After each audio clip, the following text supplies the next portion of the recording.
Kemudian kita masuk pembahasan toharoh. Toharoh ini selalu di awal ya dibahas dalam fikih. Kenapa? Karena ya dia berkaitan dengan ya dan juga menjadi syarat utama ibadah yang paling utama dan paling pertama dihisab di akhirat, yaitu sholat. Ya, makanya dia tiang agama. Ya, amalan-amalan lain belum bisa diterima kalau sholatnya belum benar. Cek dulu sholatnya. Sholatnya benar, baru amalan yang lain. Nah, orang tidak bisa melakukan sholat tanpa toharoh terlebih dahulu. Nah, maka inilah yang paling penting. Jadi berkaitan dengan sholat. Kemudian nanti ibadah-ibadah yang sifatnya fardu ain, kewajiban individu. Jadi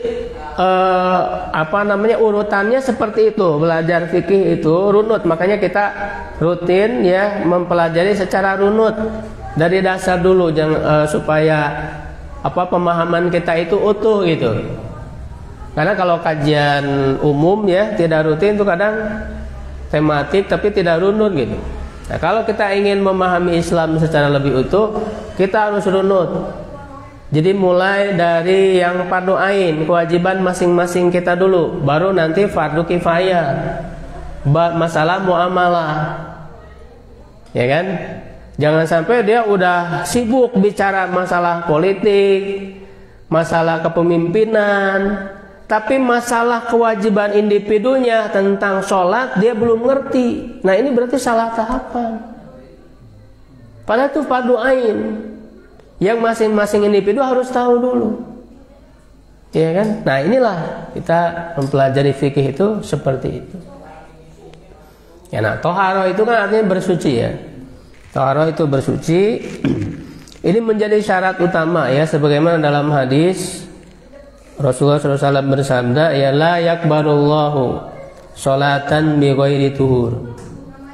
Allah tidak menerima sholat tanpa toharoh. Nah, jadi ini syarat utama. Walaupun nanti ada syarat yang lain. Ya, syarat ini didahulukan dulu. Nanti ada syarat yang lain ya, seperti menutup aurat, menghadap kiblat, kan sholat itu. Jadi ini syarat utama. Wala shadaqatan min gulul, dan tidak menerima sedekah yang berasal dari harta hasil menipu. Nah, dalam hadis ini lengkap.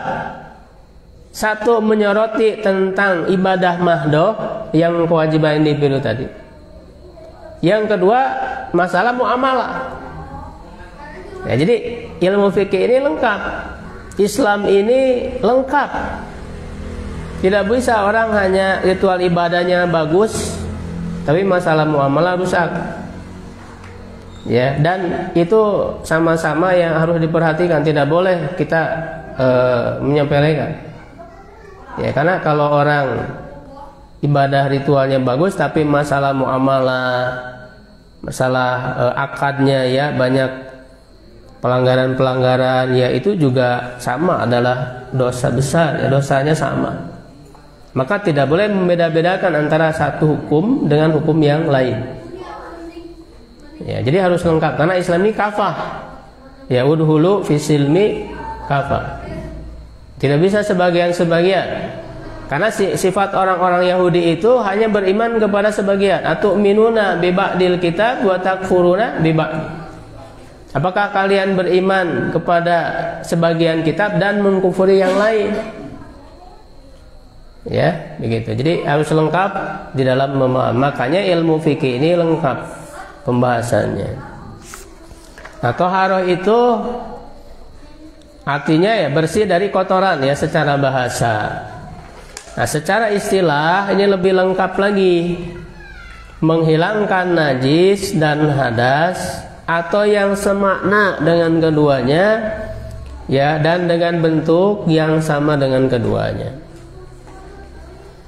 Nah, jadi dari definisi ini kita bisa mengetahui pembagian toharoh.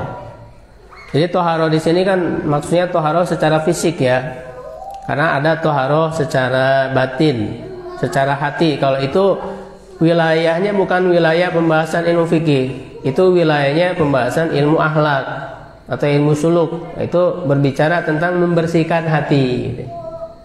Nah, kalau di sini membersihkan secara fisik. Ya, membersihkan secara fisik ada dua di sini. Satu, menghilangkan najis. Dua, menghilangkan hadas. Jadi beda nih antara najis dan hadas. Ya, najis itu terlihat bendanya, wujudnya ada, seperti kencing, ya, kencing manusia, kencing kotoran, ya, gitu, ada bendanya, darah haid misalnya perempuan. Ya, nah, dihilangkan najis itu pada 3 tempat, pada 3 hal. Ya, 1 dari badan, 2 dari pakaian, 3 dari tempat sholat. Jadi badan kita harus terhindar dari najis, pakaian dan tempat sholat itu najis. Nanti rinciannya akan dibahas, sekarang secara umum dulu ya. Yang kedua hadas. Nah, kalau hadas mah tidak terlihat. Ya, hadasnya sesuatu yang tidak terlihat. Yaitu dibagi 2, ada hadas kecil dan hadas besar. Wujudnya bagaimana? Nggak tahu, nggak terlihat. Jadi hadas itu adalah hukum yang dihukumi seseorang itu berhadas. Ya, misalnya karena buang angin gitu ya. Ya, setelah buang air ya kencing misalnya. Jadi yang dimaksud itu bukan kencingnya, kalau kencingnya najis, tapi perbuatannya. Kalau orang sudah melakukan perbuatan itu berarti dihukumi dia berhadas. Nah, cara menghilangkannya kalau hadas kecil dengan wudu, kalau hadas besar dengan mandi. Nah, wudu dan mandi ini bersuci dengan menggunakan air. Nah, ada yang bisa menggantikannya,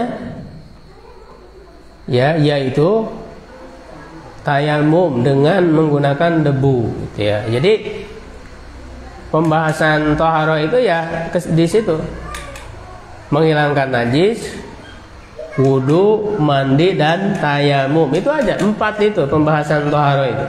Nah, nanti akan dirinci rinciannya, ya.